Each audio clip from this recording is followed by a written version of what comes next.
E aí, tudo bem? Hoje a gente vai mergulhar fundo em um investimento que é, literalmente, a espinha dorsal da colheita no Brasil. Estou falando do Fundo Imobiliário BTI-11.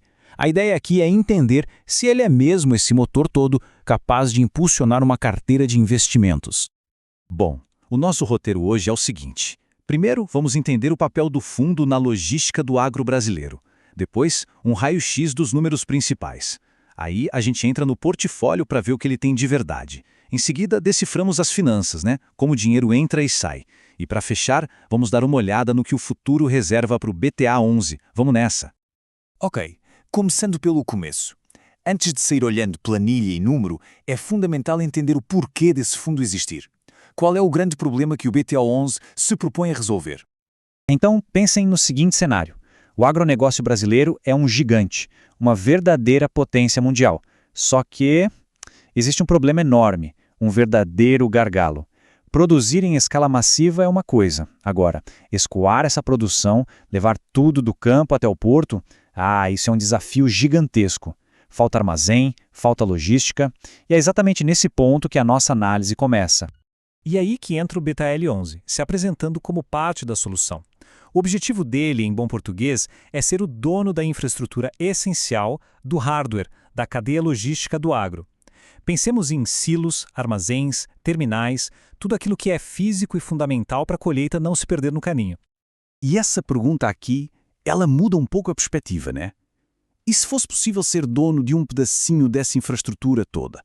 A infraestrutura que, no fim do dia, ajuda a alimentar o mundo. De repente, não é só um ativo financeiro, é fazer parte de algo bem maior. Muito bem. Agora que a gente já entendeu a tese, vamos ao que interessa para muita gente, os números. Como é que está o desempenho desse fundo na prática? E olha, já começamos com um número de impacto, um dividend yield anualizado de 14,12%. Para ter uma ideia, isso é um rendimento bem expressivo, que chama a atenção especialmente quando a gente compara com muitas opções de renda fixa por aí.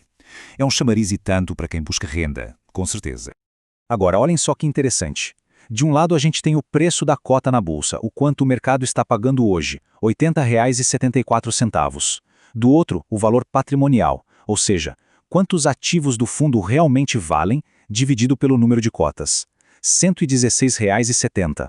A diferença aqui é gritante. É como se os ativos estivessem à venda com um belo desconto na prateleira da bolsa. E essa tabela ajuda a gente a ter uma noção do tamanho da operação. Não é um fundo pequeno, de forma alguma. O valor de mercado está em 483 milhões de reais, mas o património real é de quase 700 milhões.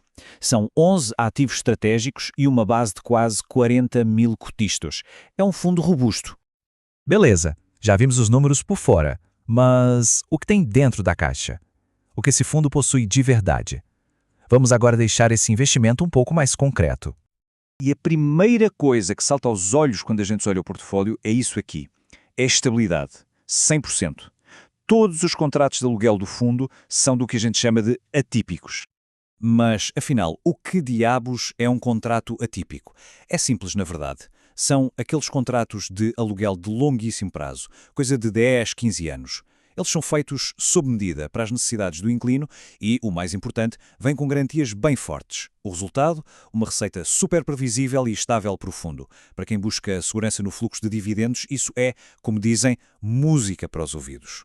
E não é só isso. O portfólio é bem diversificado, não aposta todas as fichas em uma coisa só. Tem armazéns de grãos, armazéns refrigerados, terminais em portos, complexos para processar sementes, até terminais intermodais. Além dos imóveis físicos, o fundo também investe em CRIs, que são títulos de dívida do setor imobiliário. Essa variedade toda é ótima porque ajuda a diluir os riscos. E essa linha do tempo aqui é fantástica para visualizar a segurança da receita. Olha só. A imensa maioria dos contratos, quase 73%, só vai vencer lá na frente, entre 2026 e 2030.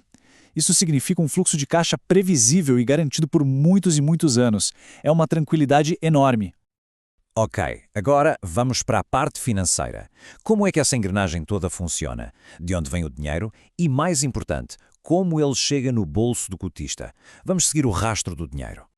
Esse gráfico aqui desmonta a receita do fundo por cota usando um mês como exemplo. Veja bem, a maior parte, 64 centavos, veio dos aluguéis dos imóveis, o negócio principal. Depois entraram mais 23 centavos de receitas financeiras. E do outro lado, as despesas foram bem baixinhas, só 8 centavos. E aqui a gente vê o fluxo completo. Somando tudo, a receita bruta foi de 87 centavos por cota. Tirando as despesas, o resultado líquido foi de 79 centavos. Mas, opa, o dividendo distribuído foi de 95 centavos.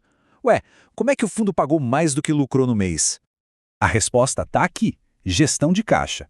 O fundo pode, e faz isso, usar lucros que foram guardados de meses anteriores para completar a distribuição. É uma estratégia inteligente para manter o pagamento de dividendos mais estável e previsível, mesmo que a receita de um mês específico tenha alguma variação.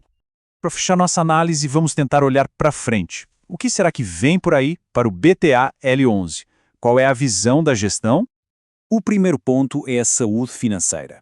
O fundo está sentado em uma posição de caixa bem robusta, com mais de 141 milhões de reais. Na prática, isso significa que ele tem bala na agulha, tem poder de fogo para agir rápido e aproveitar boas oportunidades de investimento que apareçam. E essa fala do próprio gestor do fundo é uma pista claríssima da estratégia. Eles estão falando em desinvestimento, ou seja, vender um dos ativos. Para quê? Para aumentar ainda mais o dinheiro em caixa e, com isso, ter espaço para comprar coisas novas, para fazer novas alocações que estejam mais alinhadas com a estratégia principal. É o famoso reciclar o capital. E a gente termina com essa provocação, juntando todas as peças do quebra-cabeça. Um rendimento alto, um provável desconto no preço, uma estratégia de crescimento bem definida. A pergunta que fica no ar é: será que o mercado não está deixando passar, talvez até negligenciando o valor real da base que sustenta a colheita brasileira? Fica aí a reflexão.